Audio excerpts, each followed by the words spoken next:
aabba iyo hooyo ayaa waxa ay la raadiyeen wiilkooda sidii uu u heli lahaa gabar wanaagsan oo uu guursado oo baari ah. ugu dambayntii aabbihii iyo hooyadii waa ay ku guulaysteen. wiilkii waxa ay u keeneen gabar wanaagsan, isagana waa uu ka aqbalay. wiilkii iyo gabadhii waxay degeen gurigii cusbaa oo markaa iyagu ay ku noolaanayeen.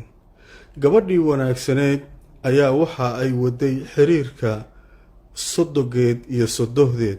waxay u geyn jirtay waxyaabaha muhiimka ah ee iyaga ka maqan. maalin maalmaha ka mid ah gabadhii waxa ay dhashay wiil. ninkeeda aad ayuu ugu farxay wiilkan cusub ee ay xaaskiisa u dhashay.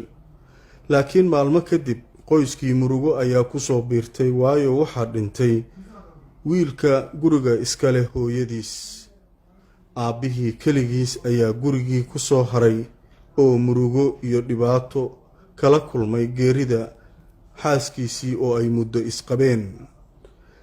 gabadhii wanaagsanayd ee guriga joogtay waxay go'aan ku gaartay in odaga keligiis gurigii goonida ahaa ay ka soo wado si uu ula noolaado wiilkiisa, xaaskiisa iyo cunuga yar.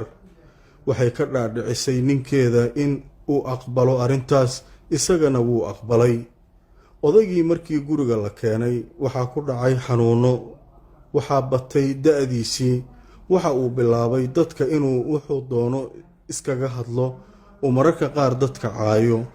gabadhu way u dulqaadan jirtay, laakiin wiilka uu dhalay mararka qaar wuxuu isku dayi jiray inuu aabbihiisa u gacan qaado, laakiin waxaa soo kala dhex geli jirtay gabadhii xaaskiisa ahayd ee wanaagsanayd.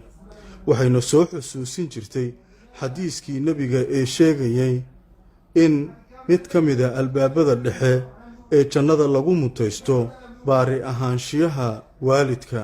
الوالد أوسط أبواب الجنة، فإن شئت فأضع ذلك الباب أو احفظ. maalin maalmaha ka mid ah ninkii guriga iska lahaa wuxuu go'aansaday in odagan aabbihii ah uu iska fogeeyo, maadaama cunuga yarka ah marka uu odaga awowihii u yimaado uu cabsi badan ka qabay in odaga oo maskixiyan iska waayeelah uu cunuga dhibaateeyo ama uu ka dilo. wuxuu go'aansaday odaga inuu iska fogeeyo oo meel cidlaa geeyo. wuxuu gaari ku soo qaaday xaaskiisa, odaygii aabbihiis ahaa iyo wiilkii yaraa ee uu dhalay.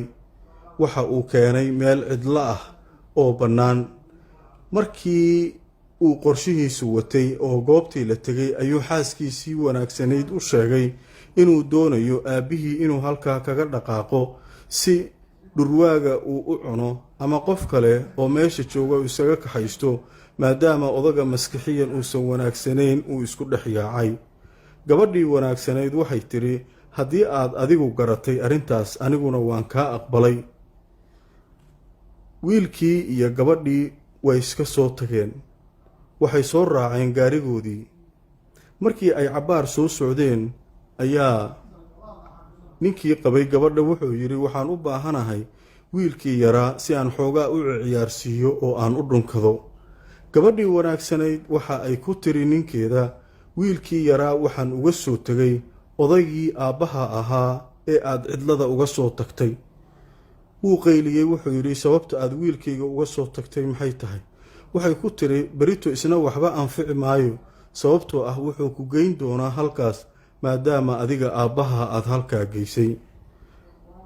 hadalkii xaaskiisa murugo badan bay ku reebtay. waxay dib ugu soo noqdeen goobtii ay odaga uga tageen. waxay u yimaadeen odagiiyo cunugii haya, dhagaxaan badanna dhinacyada ay ka taallo oo mar walba dhurwaaga markuu u soo dhowaado ku tuuryeenaya.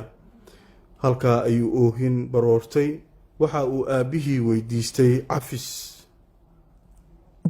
وقضى ربك ألا تعبدوا إلا إياه وبالوالدين إحسانا إما يبلغن عندك الكبر أحدهما أو كلاهما فلا تقل لهما أف ولا تنهرهما وقل لهما قولا كريما واخفض لهما جناح الذل من الرحمة